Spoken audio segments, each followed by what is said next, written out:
Bonjour, j'espère que vous allez bien et que vous êtes en bonne santé.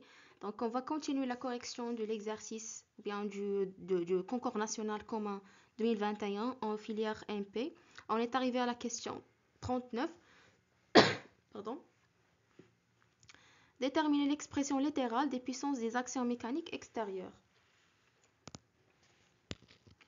Question 39. L'expression littérale des actions mécaniques extérieures. Donc, on a les actions mécaniques extérieures au robot sont l'action de l'apesanteur et l'action du sol sur les roues. Donc, puisqu'on a un contact au niveau des roues qui est sans glissement, donc la puissance appliquée par le sol sur les roues est nulle. Ensuite, on a l'action de l'apesanteur et les suivants y0 et la vitesse suivant x0. Donc, le produit est nul. Donc, on va écrire tout ça. Donc, la puissance extérieure, c'est l'action du sol sur les roues, plus l'action de l'apesanteur. On a P pesanteur, c'est égal à la force fois la vitesse, qui est égal à moins mg suivant y0 fois vx0. Donc, c'est 0. Donc, l'action de l'apesanteur est nulle. Ensuite, on a l'action du sol sur les roues égale à 0 parce qu'on a un roulement sans glissement.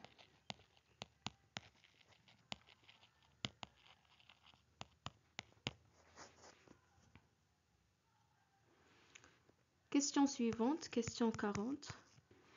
Déterminer l'expression de la puissance des actions mécaniques intérieures en fonction de Cm et rendement réducteur et oméga m. Donc on a la puissance intérieure, c'est la puissance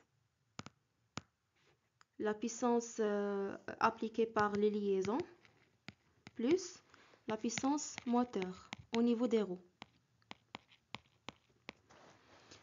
Donc, puisque les liaisons sont parfaites, on a des liaisons parfaites.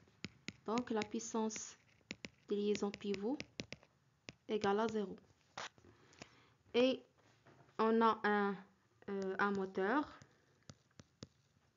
et un réducteur pour les courroies et des roues. On a la puissance moteur CPM qui est égale à Cm oméga m. Et la puissance au niveau de sortie du réducteur, c'est Cr oméga r qui est égal à un rendement oméga réducteur fois la puissance moteur. Donc, c'est Cm fois oméga m. Donc, on a la puissance moteur au niveau roue. C'est le rendement du réducteur fois Cm fois oméga m. Et tout ça fois 2, parce qu'on a deux moteurs, deux roues, etc. Donc, la puissance intérieure, au final, la puissance intérieure, c'est 2 fois le rendement du réducteur fois Cm fois oméga m. Puisqu'on a des liaisons pivot parfaites, donc la puissance de cette liaison, de cette action est nulle. Et on a deux moteurs avec un réducteur. On doit tenir compte de ce réducteur et du rendement du réducteur. Donc la puissance intérieure de ce système, c'est 2 fois rendement réducteur fois Cm fois oméga m. Question suivante, question 41. Montrer que l'équation différentielle du mouvement du robot par rapport au repère R0 peut s'écrire sous la forme Cm de t égale à g d oméga sur dt, où l'on précisera l'expression de J en fonction du rendement réducteur Kr et M. Donc on a le théorème de l'énergie cinétique postule que la dérivée de l'énergie cinétique par rapport au temps égale à la somme puissance intérieure plus puissance extérieure. On a la puissance extérieure égale à 0, puissance intérieure égale à 2 fois rendement réducteur fois Cm fois oméga m. Et l'énergie cinétique, on a trouvé que c'est 1 demi fois m équivalente. M équivalent c'est m, donc c'est 1 demi m fois v carré. Et v carré c'est kr fois oméga m. Donc kr carré fois oméga m au carré. La dérivée de l'énergie cinétique égale à m kr au carré fois oméga m fois la dérivée de oméga m par rapport au temps. Application du théorème de l'énergie cinétique, on trouve que m fois kr au carré fois oméga m fois la dérivée de oméga m sur dt par rapport au temps égale à 2 fois le rendement du réducteur fois Cm fois oméga m. On simplifie oméga m avec oméga m. On trouve que le couple moteur égale à m kr au carré sur 2 fois rendement réducteur, tout ça fois la dérivée du oméga de t par rapport au temps. Finalement, donc le G égale à m kr au carré sur 2 fois rendement du réducteur. La poignée droite du déambulateur est équipée d'un bouton poussoir à bascule qui commande le déplacement en marche avant et arrière, ainsi que la rotation vers la gauche et la droite.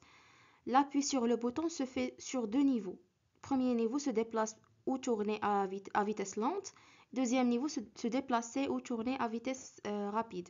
Dans le cas d'un déplacement sur un sol horizontal, le cahier des charges spécifie 2 niveaux de vitesse. V robot min égale 0,5 m par seconde, équivalent à 1,8 km par heure, et V robot max égale à 1 m par seconde.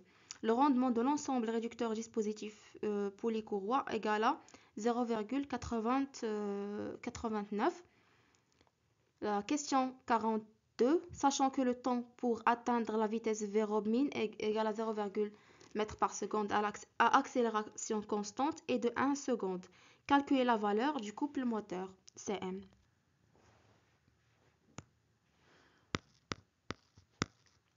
Alors, on a Cm égale à G fois dérivée de oméga m, avec G égale à m fois kr au carré sur 2 fois rendement du réducteur.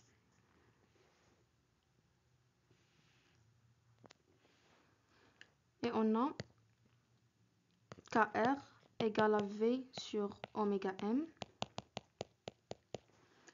Ça implique que kr égale à r fois d ρ sur 2, qui est égal à d ρ, c'est 150 10 moins 3 sur 2, 38,59 égale à 1,89 10 moins 3. Donc J égale à M, c'est 45 10 moins 3, fois KR au carré, donc c'est 3,75 10 moins 6 sur 2 fois rendement réducteur, c'est 0,89. Ça fait, pour avoir le G en kilogrammes, mètre carré, on laisse le poids en kilogrammes. Donc, ça fait 9,4 10 moins 5 kg mètre carré. Alors, on a G égale à 9,4 kg mètre carré.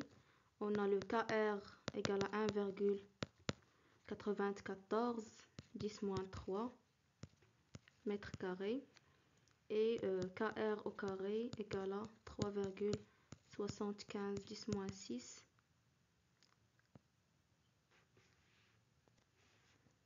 mètres carrés.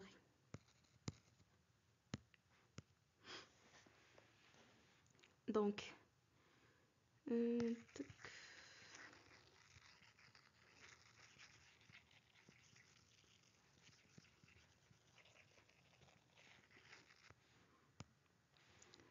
on a KR égale à V sur oméga M. Donc, oméga M de T égale à V de T sur KR. Donc, ça implique que la dérivée de oméga sur dt égale à 1 sur KR fois la dérivée de V. Donc, ça fait 1 sur KR delta V sur delta T. Donc, d oméga M sur dt égale à 1 sur KR